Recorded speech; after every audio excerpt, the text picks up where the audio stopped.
तो प्रधानमंत्री के स्वागत को लेकर राजधानी में इस वक्त उत्सव का माहौल है। दो देशों की दोस्ती का अध्याय लिखा जा रहा है, लेकिन राहुल गांधी इस मुद्दे को लेकर सरकार पर आरोप लगाते दिखे। लोकसभा में नेता प्रतिपक्ष और कांग्रेस नेता राहुल गांधी ने केंद्र सरकार पर गंभीर आरोप लगाए। राहुल गांधी ने कहा कि सरकार विपक्ष को नजरअंदाज कर रही है। विदेश से आने वाले नेताओं को सरकार नेता प्रतिपक्ष से नहीं मिलने देती। राहुल गांधी ने कहा कि विदेश से आने वाले डेलीगेशन के साथ नेता प्रतिपक्ष की मीटिंग होती है और ये ट्रेडिशनल है, कोई नया नहीं है। लेकिन मोदी सरकार बाहर से आने वाले डेलीगेट से कहती है कि एलओपी से ना मिले। यह हर बार किया जा रहा है, जिसके बाद बीजेपी ने भी राहुल गांधी के इन आरोपों पर जमकर पलटवार किया है। रिपोर्ट आपको दिखाते हैं।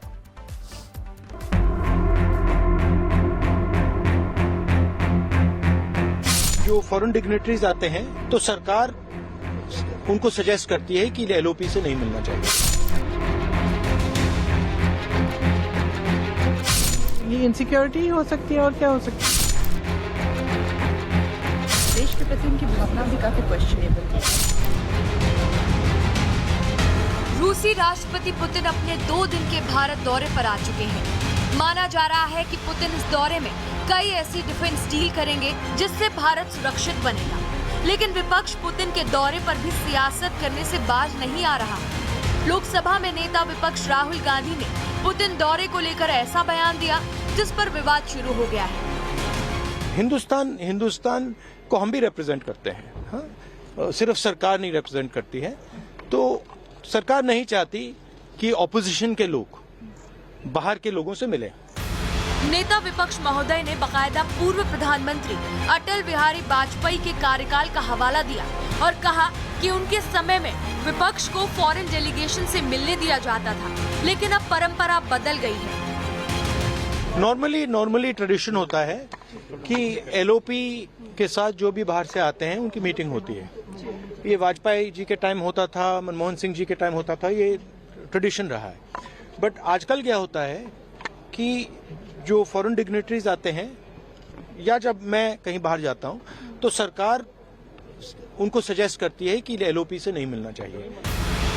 अब हार की हताशा कहें या जानबूझकर विवाद पैदा करने की चाहत, राहुल गांधी के इस विवादित बयान को बीजेपी हास्यास्पद बता रही है। बीजेपी प्रवक्ता समित पात्रा ने जमकर चुटकी ली है। देखिए, मुझे लगता है लीडर ऑफ ऑपोजिशन की हैसियत से, एलओपी की हैसियत से आदरणीय राहुल गांधी जी ने आज जिस प्रकार की बात की है, ये न केवल अनुचित है, मगर मुझे लगता है कहीं न कहीं this does not present India in a good light. अब सवाल ये है कि किसी राष्ट्राध्यक्ष या फॉरेन डेलीगेशन का विपक्ष के नेता से मिलने का कोई आवश्यक नियम है? तो इसका जवाब है नहीं। किसी विदेशी राष्ट्रपति या प्रधानमंत्री का विपक्षी नेता से मिलना कोई कानूनी बाध्यता नहीं है। कई देशों में ये चलन है जिससे विदेशी नेता उस देश के अलग अलग राजनीतिक दृष्टिकोण को समझ सके। भारत में भी यह परंपरा वर्षों से निभाई जाती रही है। हालांकि ऐसा कोई स्पष्ट कानून या लिखित प्रोटोकॉल नहीं है जो सरकार को इसके लिए बाध्य करे। इन मुलाकातों की व्यवस्था विदेश मंत्रालय करता है और इसे सरकार की सहमति से ही तय किया जाता है। नेता विपक्ष का काम देश में सरकार की गलत नीतियों का विरोध करना है, लेकिन माननीय राहुल गांधी देश में तो विरोध करते ही हैं और विदेश में भी देश के खिलाफ जहर उगलते हैं। I'm very optimistic about India. There are risks that India has to overcome. Currently, there is a wholesale attack on the democratic system in India. Global level पर मोदी की बढ़ती लोकप्रियता, बीजेपी का अजय रथ, चुनाव दर चुनाव कांग्रेस की हार, शायद यही वो कारण है जिस वजह से राहुल का विरोध बौखलाहट का रूप ले चुका है। इसी वजह से वो मोदी और बीजेपी विरोध में ऐसे बयान देते हैं जो देश विरोधी लगने लगते हैं। Bureau report, Republic Bharat. तो प्रधानमंत्री के स्वागत को लेकर राजधानी में इस वक्त उत्सव का माहौल है। दो देशों की दोस्ती का अध्याय लिखा जा रहा है, लेकिन राहुल गांधी इस मुद्दे को लेकर सरकार पर आरोप लगाते दिखे। लोकसभा में नेता प्रतिपक्ष और कांग्रेस नेता राहुल गांधी ने केंद्र सरकार पर गंभीर आरोप लगाए। राहुल गांधी ने कहा कि सरकार विपक्ष को नजरअंदाज कर रही है। विदेश से आने वाले नेताओं को सरकार नेता प्रतिपक्ष से नहीं मिलने देती। राहुल गांधी ने कहा कि विदेश से आने वाले डेलीगेशन के साथ नेता प्रतिपक्ष की मीटिंग होती है और ये ट्रेडिशनल है, कोई नया नहीं है। लेकिन मोदी सरकार बाहर से आने वाले डेलीगेट से कहती है कि एलओपी से ना मिले। यह हर बार किया जा रहा है, जिसके बाद बीजेपी ने भी राहुल गांधी के इन आरोपों पर जमकर पलटवार किया है। रिपोर्ट आपको दिखाते हैं।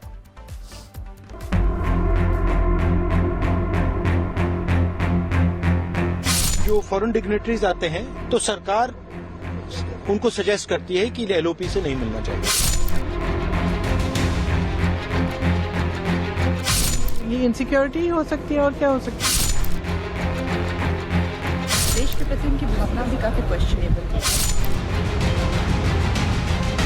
रूसी राष्ट्रपति पुतिन अपने 2 दिन के भारत दौरे पर आ चुके हैं। माना जा रहा है कि पुतिन इस दौरे में कई ऐसी डिफेंस डील करेंगे जिससे भारत सुरक्षित बनेगा। लेकिन विपक्ष पुतिन के दौरे पर भी सियासत करने से बाज नहीं आ रहा। लोकसभा में नेता विपक्ष राहुल गांधी ने पुतिन दौरे को लेकर ऐसा बयान दिया जिस पर विवाद शुरू हो गया है। हिंदुस्तान को हम भी रिप्रेजेंट करते हैं, हाँ? सिर्फ सरकार नहीं रिप्रेजेंट करती है। तो सरकार नहीं चाहती कि ऑपोजिशन के लोग बाहर के लोगों से मिले। नेता विपक्ष महोदय ने बकायदा पूर्व प्रधानमंत्री अटल बिहारी वाजपेयी के कार्यकाल का हवाला दिया और कहा कि उनके समय में विपक्ष को फॉरेन डेलीगेशन से मिलने दिया जाता था, लेकिन अब परंपरा बदल गई है। नॉर्मली ट्रेडिशन होता है कि एलओपी के साथ जो भी बाहर से आते हैं उनकी मीटिंग होती है। ये वाजपेयी जी के टाइम होता था, मनमोहन सिंह जी के टाइम होता था, ये ट्रेडिशन रहा है। बट आजकल क्या होता है कि जो फॉरेन डिग्नेटरीज आते हैं या जब मैं कहीं बाहर जाता हूं तो सरकार उनको सजेस्ट करती है कि एलओपी से नहीं मिलना चाहिए। अब हार की हताशा कहें या जानबूझकर विवाद पैदा करने की चाहत, राहुल गांधी के इस विवादित बयान को बीजेपी हास्यास्पद बता रही है। बीजेपी प्रवक्ता समित पात्रा ने जमकर चुटकी ली है। देखिए, मुझे लगता है लीडर ऑफ ऑपोजिशन की हैसियत से, एलओपी की हैसियत से आदरणीय राहुल गांधी जी ने आज जिस प्रकार की बात की है, ये न केवल अनुचित है, मगर मुझे लगता है कहीं न कहीं this does not present India in a good light. अब सवाल ये है कि किसी राष्ट्राध्यक्ष या फॉरेन डेलीगेशन का विपक्ष के नेता से मिलने का कोई आवश्यक नियम है? तो इसका जवाब है नहीं। किसी विदेशी राष्ट्रपति या प्रधानमंत्री का विपक्षी नेता से मिलना कोई कानूनी बाध्यता नहीं है। कई देशों में ये चलन है जिससे विदेशी नेता उस देश के अलग अलग राजनीतिक दृष्टिकोण को समझ सके। भारत में भी यह परंपरा वर्षों से निभाई जाती रही है। हालांकि ऐसा कोई स्पष्ट कानून या लिखित प्रोटोकॉल नहीं है जो सरकार को इसके लिए बाध्य करे। इन मुलाकातों की व्यवस्था विदेश मंत्रालय करता है और इसे सरकार की सहमति से ही तय किया जाता है। नेता विपक्ष का काम देश में सरकार की गलत नीतियों का विरोध करना है, लेकिन माननीय राहुल गांधी देश में तो विरोध करते ही हैं और विदेश में भी देश के खिलाफ जहर उगलते हैं। I'm very optimistic about India. There are risks that India has to overcome. Currently, there is a wholesale attack on the democratic system in India. Global level पर मोदी की बढ़ती लोकप्रियता, बीजेपी का अजय रथ, चुनाव दर चुनाव कांग्रेस की हार, शायद यही वो कारण है जिस वजह से राहुल का विरोध बौखलाहट का रूप ले चुका है। इसी वजह से वो मोदी और बीजेपी विरोध में ऐसे बयान देते हैं जो देश विरोधी लगने लगते हैं। Bureau report, Republic Bharat.